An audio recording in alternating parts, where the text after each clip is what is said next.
Vamos lá, dando continuidade ao nosso treinamento básico aqui, vamos para a parte de estudos.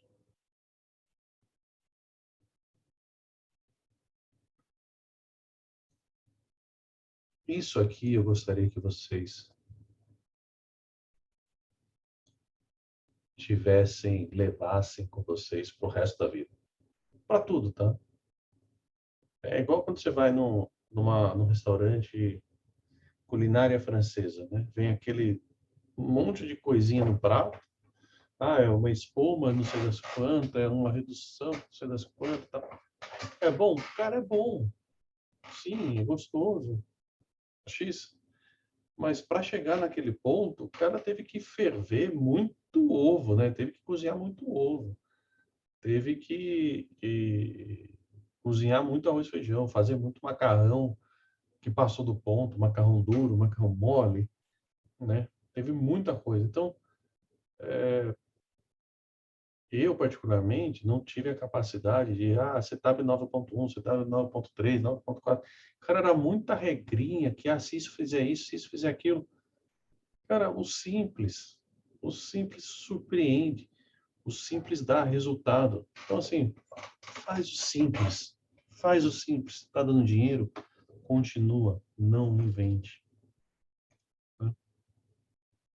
E aí, eu vou passar aqui o que eu realmente considero mínimo. Mínimo, mínimo, mínimo. Cara, tendência. Né? Você tem que ter a capacidade de saber o que é uma tendência de alta, uma tendência de baixa, uma tendência lateral. Porque numa tendência de alta, você vai comprar. Baixa, você vai estar vendendo. Lateral, você não faz nada. Não faz nada.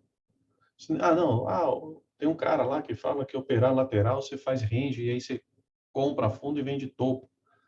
Ótimo. Mas, cara, uma hora você vai comprar errado e esse fundo não vai ser mais fundo, ele vai vir mais para o fundo. Uma hora você vai vender errado, que aquele topo não é topo, ele vai continuar subindo. Então, para mim, da forma que opera o mercado lateral, não se opera. O mercado de alta é o famoso bull market, né?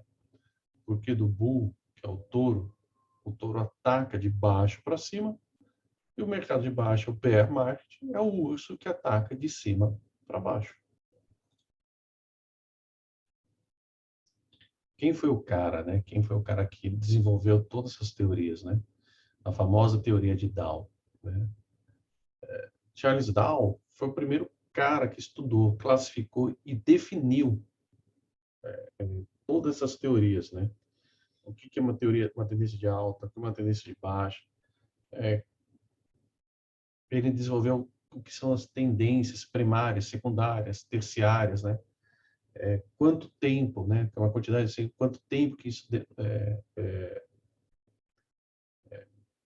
tende a ser construído, né? Então, assim, primeira coisa, uma tendência primária, ela dura por mais de 6 meses. Uma secundária, entre 1 mês e 6 meses. E a terciária, 1 mês.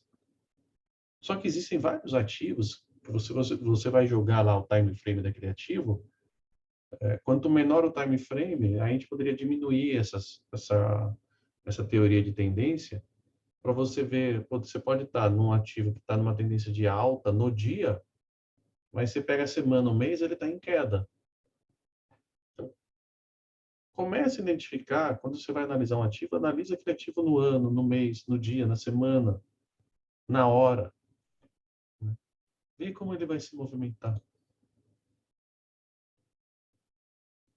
Parece estupidez isso aqui, mas, poxa, como que você vai identificar uma tendência de alta ou uma linha de tendência de alta?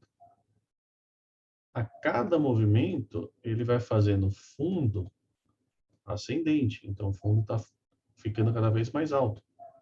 E o topo também ascendente. Então, você vai fazendo essa sequência do bull aqui, ó. Você vai subindo. Né? Isso aqui é uma tendência de alta. Numa tendência de alta, você vai fazer uma única coisa, você só vai comprar. Você não vai inventar de vender. Não, mas ele chegou aqui, ele subiu muito, eu vou vender aqui. Cara, você vai ser estopado. Você pode até ter um ganho curto, mas O ganho longo está em você seguir a tendência.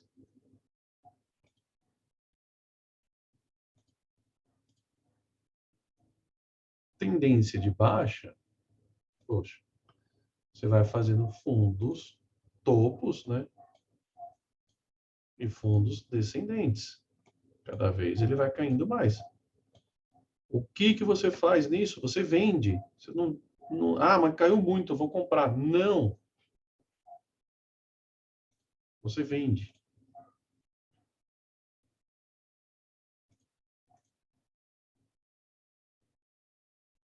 Está escrito, tá errado aqui, ó. Depois eu corrijo aqui, ó. Tendência lateral. Tendência lateral, para mim, não se faz nada.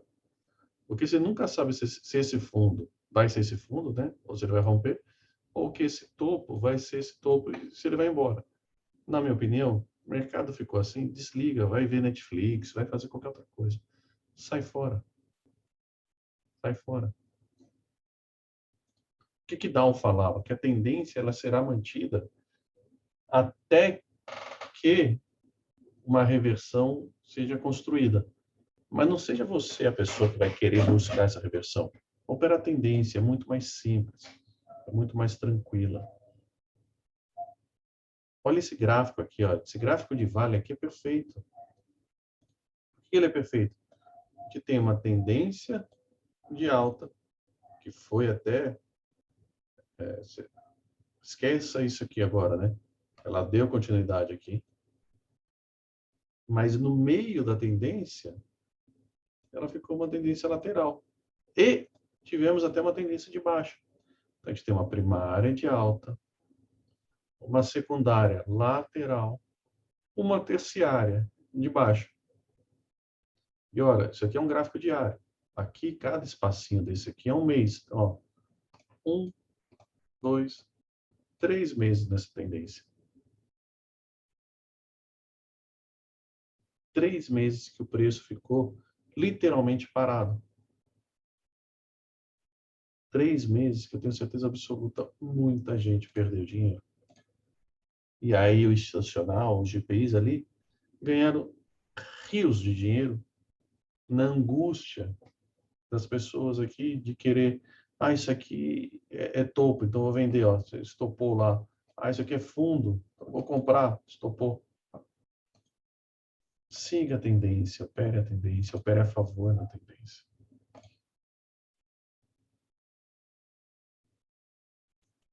A primeira tendência, ela é composta basicamente de 3 fases, tá? A acumulação. Esse ponto aqui é o ponto mais crucial, né? Você identificar essa acumulação. Aqui é onde os insiders, os GPIs, eles já sabem, eles já têm um estudo, eles já têm um conhecimento que o preço está ou barato ou está caro, né? E aí ele vai estar aumentando sua exposição ou diminuindo sua exposição. Normalmente isso aqui, pelo nosso histórico recente, é só lembrar lá, março do ano passado, quando veio aquele monte de secret breaks, um atrás do outro, tudo. A gente só via notícia ruim, né? Era secret break, bolsa faz novo secret break. É o caos, lockdown. Era só coisa ruim. E lembra, é só jogar no gráfico, de repente aquilo explodiu para cima, né? Da mesma forma que caiu, o começo teve a explosão. Pô, mas por que ele vai assim do nada? Porque os grandes players, sabendo desse movimento, tendo estudo desse movimento, em toda aquela queda eles foram aumentando sua posição. E a pessoa física estava desesperada, saindo. O início dessa fase, ela volta com uma força compradora. Volta a falar, joga lá, joga no gráfico. Né? Indicadores disparam para cima, né? Grafista, trend lovers, todo mundo vai à compra, começa todo mundo a comprar. Você tem grande volatilidade, os preços vão oscilando muito, rápido, né? E aí, uma das coisas que a gente vê, principalmente na sardinhada, a pessoa física, realiza sem qualquer indicação. Então, Pô, você comprou Gol a R$ 5. Ela foi a 7. Falou, cara, deu 50%, eu vou sair. Mas não tinha nem nada ali, não tinha nada de análise técnica para você sair. E aí você está saindo, ela continua subindo, ela subiu 100%. Em 3 dias a Gol deu 300%. E aí você saiu fora com 20, 30%. Quando ela bate 300%, agora eu vou entrar de novo. Aí você vai entrar e ela cai. Esses caras aqui não estão nesse jogo para brincar. Esses caras aqui movimentaram o mercado para que isso acontecesse. E você caiu que nem um patinho. É rally atrás de rally, né? Aonde que você vai estourando? Lembra do Bitcoin? O Bitcoin passou de 50 mil, puta, agora ele vai para 100, vai para não sei quanto. Chegou em 60 mil, analista fala que Bitcoin vai bater 200 mil no final do ano. Todo mundo comprando. Até sua tia, que não sabe até hoje o que é Bitcoin, comprou Bitcoin. Ele caiu para 29. Ele caiu quase que reto para 29. E o Bitcoin é um puto exemplo aqui para a gente falar disso aqui. Começou a ter muita notícia. Todo jornal que você assistia só falava de Bitcoin, era compra de Bitcoin, compra de Bitcoin. E aí, a hora que esses caras aqui saem, eles saem. É o famoso estouro. Tem aquele estouro da boiada, o cara não quer pegar o movimento de fim a fim. Ele nem pode pegar o movimento de fim a fim. Ele tem que sair quando toda a boiada, toda a sardinhada está querendo entrar. Aí ele sai quase que sempre perto do seu topo, até anda um pouquinho mais, e aí avacalha. E aí é aquela, né? Sua tia tá comprando, tá todo mundo comprando, todo mundo feliz, né? Todo mundo só falando de compra, compra, compra. E aí é a hora que vem a paulada.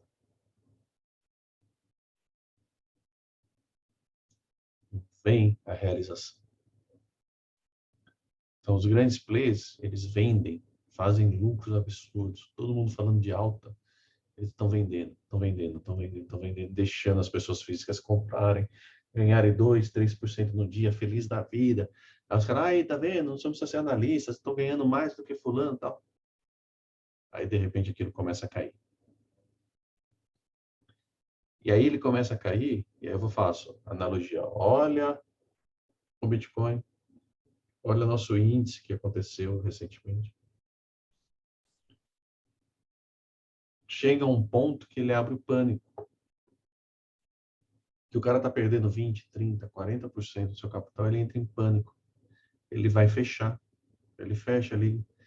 Eu tenho conhecidos, inclusive, que estão na sala, que os caras conseguiram fechar as operações dele no último dia de queda. O cara estava perdendo 60% do capital, ele fechou tudo. E aí ele não entrou, não comprou mais. E aí já voltou tudo. Se ele tivesse ficado parado, quieto dele, ele teria o mesmo capital que ele tinha antes. O pânico, o famoso estouro da boiada, joga no Google, vê o que é um estouro de boiada. É insano. É um caos. Ninguém sabe por que está correndo, para que lado que está correndo. Sai correndo.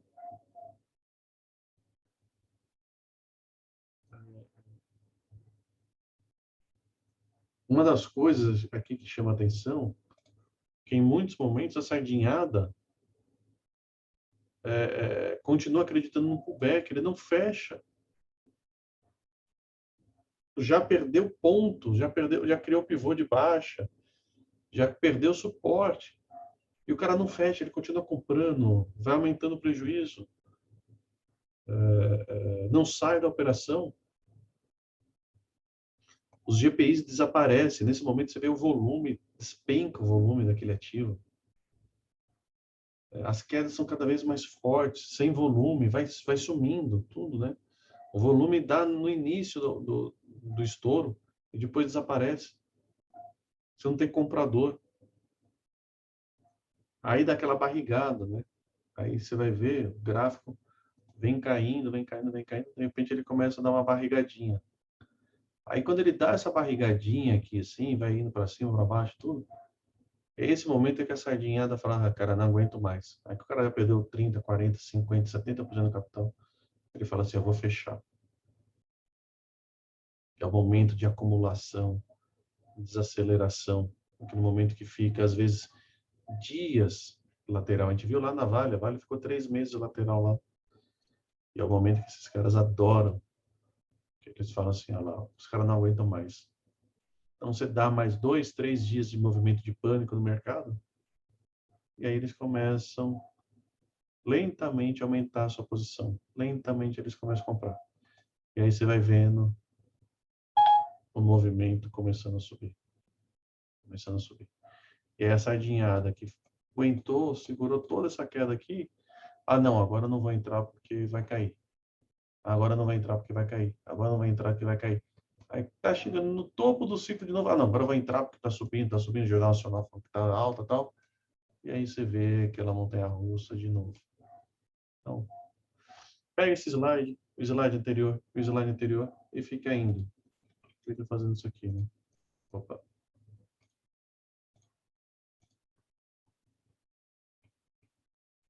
Vem para cá, vem para cá, vem para cá, vem para cá, vem para cá.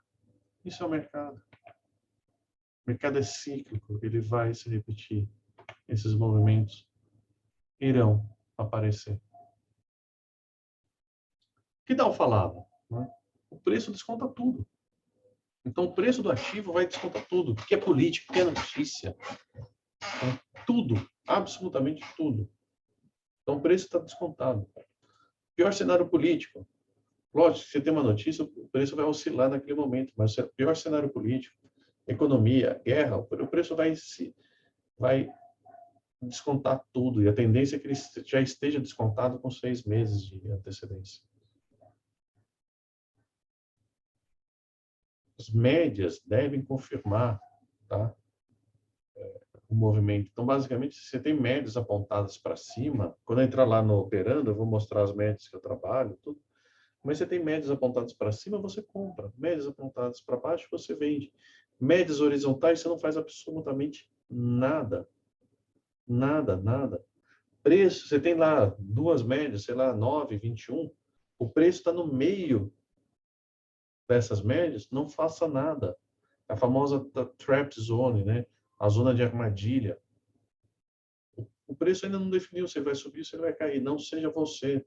Você não faz tendência, você é um mero peão. Você não faz nada.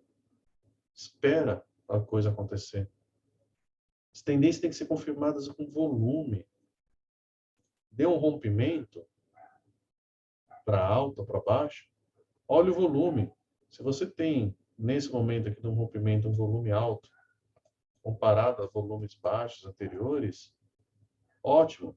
Agora imagina aqui, ó, ele está rompendo aqui, e você vinha com volumes, e ele faz um rompimento com baixo volume, isso aqui pode ter sido só uma esticada para ele vender de novo. E aí, quando ele chega aqui, você vê entrando um volume, você tem um volume grande aqui, aí sim ele te reafirma que aquele movimento tá. Por quê? Porque o play institucional está lá, ele sabe, ele vai levar o preço onde que ele quer comprar, onde que ele quer vender. Siga esses caras. As tendências serão mantidas até que haja um sinal de reversão. Cara, nesse exemplo aqui, você tem queda, você tem alta, você tem queda, você tem alta. O movimento ele vai ser mantido, espera ter uma sinalização. Ah, eu não sei identificar a reversão, então não queira ser você a pessoa que vai operar a reversão. Médios para cima, preço para cima, segue comprando. Ah, virou, preço está vindo para baixo, os médios já micaram para baixo? Não, então não venda. Ah, médios micaram para baixo, então tá bom, então você vai vender a partir desse momento.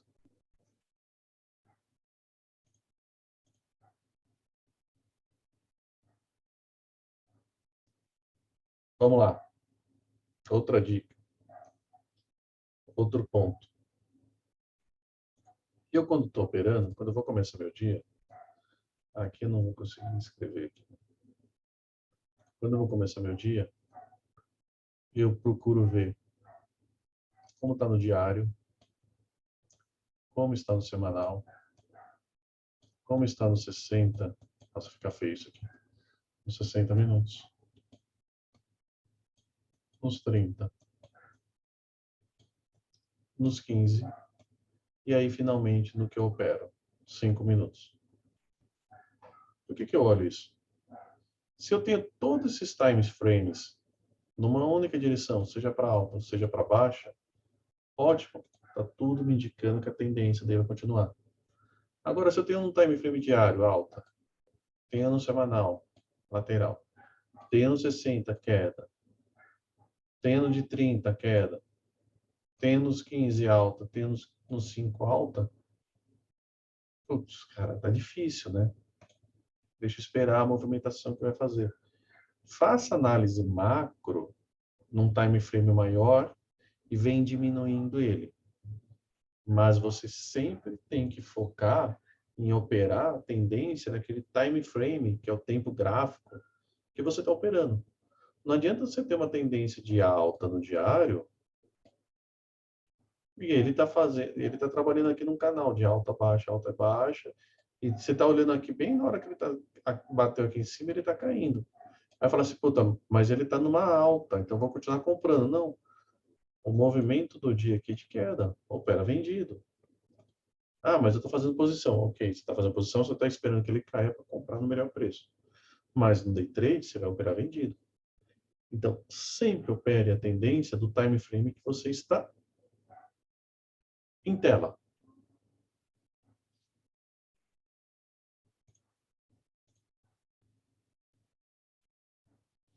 Candlestick. Daqui é um ponto bem controverso, porque assim, eu não tive a capacidade de decorar todos esses padrões, né, que tem, martelo, enforcado, tudo. Eu não opero padrão, tá? Se você me segue lá no YouTube, lá, você vê que raramente eu falo de um padrão. Não vou fazer minha operação por um padrão isolado de candle. Eu preciso ter uma série de informações para decidir qual tipo de operação que eu vou fazer. Putz, eu não sei nem falar quantos padrões de candlestick existem. Tem livros gigantescos sobre padrões de candle. Acho que sim, é legal você ter conhecimento disso, tudo. Mas aqui vou passar os principais, tá? Quem criou esse padrão, que na minha opinião é o padrão mais negociado e acompanhado pelos trades no mundo?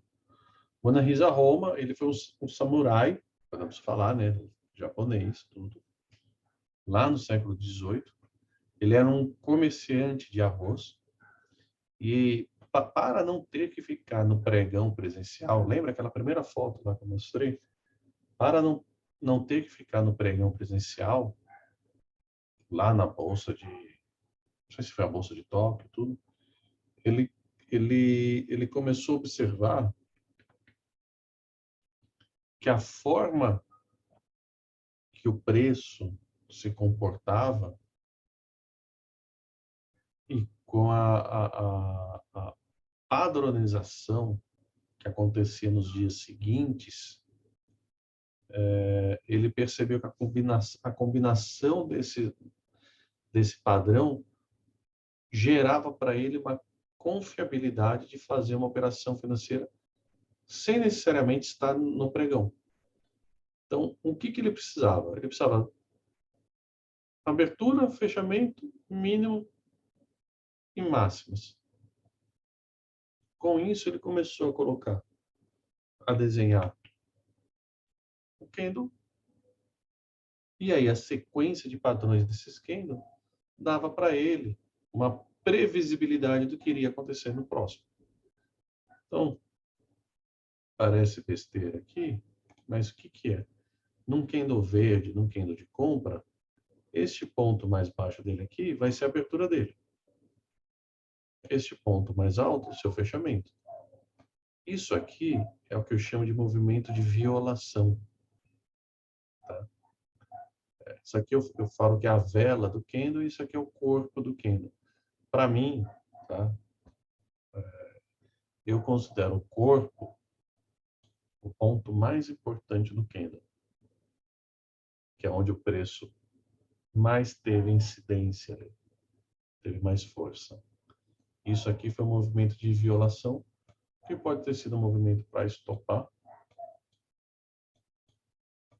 a turma, mas esse aqui é o ponto mais importante. Num candle de venda, um candle vermelha, esse aqui é a abertura dele e o seu fechamento é para baixo.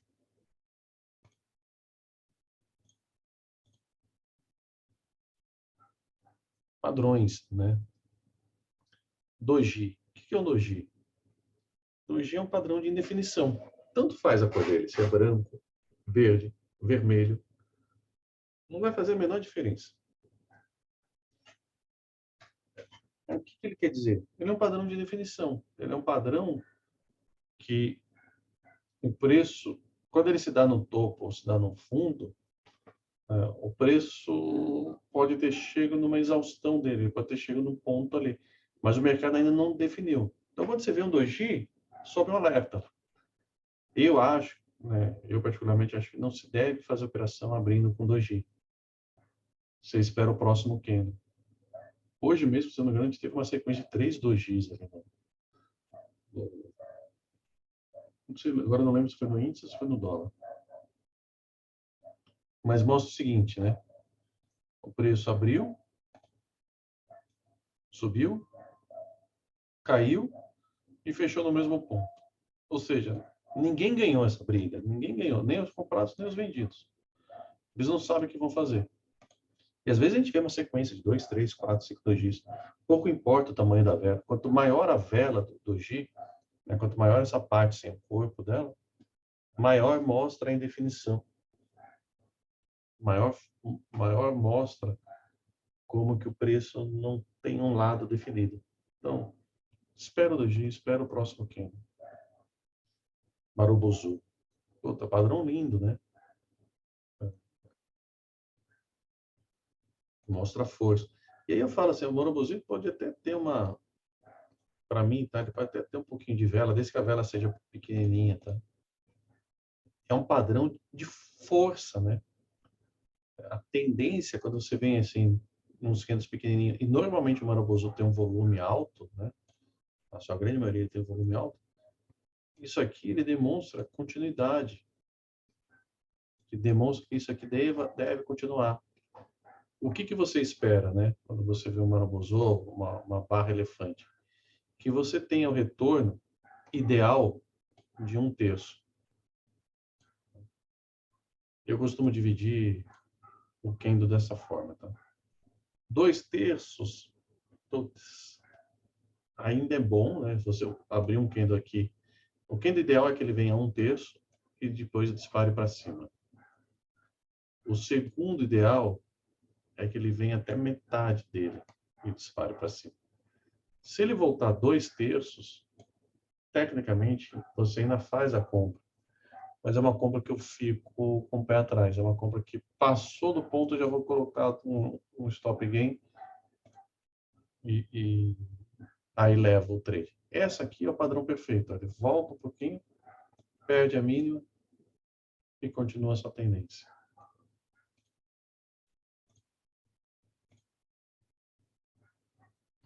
O hammer, né? O martelo, hangman, o enforcado, né?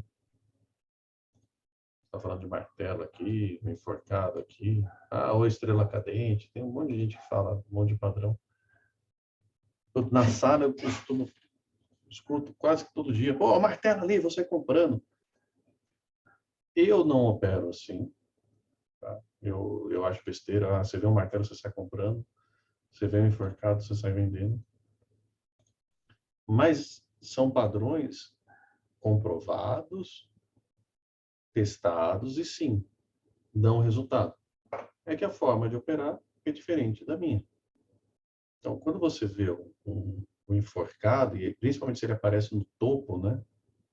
Você está no topo do movimento, a perda dele abre venda e vai levando até onde que for. O martelo, a superação do seu topo, abre e compra e você vai levando até onde for. Volto a falar.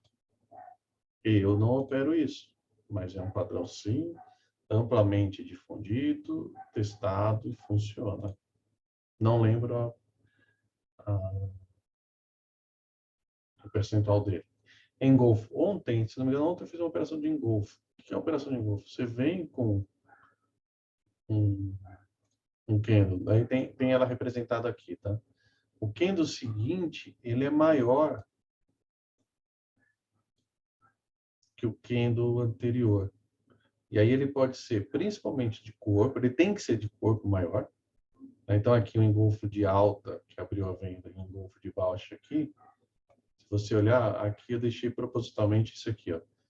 Esse aqui ele pega praticamente ele inteiro, desde vela ao seu corpo, e esse aqui pega somente o corpo. Então você precisa ter as duas velas, uma engolfou a outra. Quando você vem no movimento de alta, aparece isso aqui, poxa, os comprados cansaram, os vendidos ganharam essa batalha. A operação é venda nessa mínima. Quem é muito antecipado vai vender aqui, mas o certo é você vender aqui. Esse aqui é seu ponto de stop. No engolfo de alta, quando ele fez o engolfo, assim que ele superar aqui, você compra. Esse aqui é o seu stop.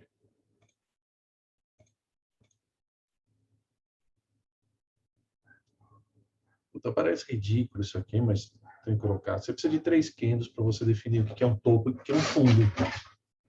Né? Então, você vem aqui uma sequência de 2 de alta, vem um de baixa, o próximo aqui de baixo confirmou, perdeu o fundo desse aqui. Né? Perdeu o fundo desse aqui, você teve um topo. De alta, superou aqui, você teve a configuração de um fundo. Parece ridículo? Puta, é ridículo. Mas, puta, cara, eu passo todo dia lá. Mas isso é um topo, isso é um fundo?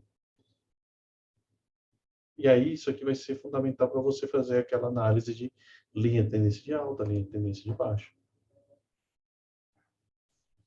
E agora vamos para o próximo.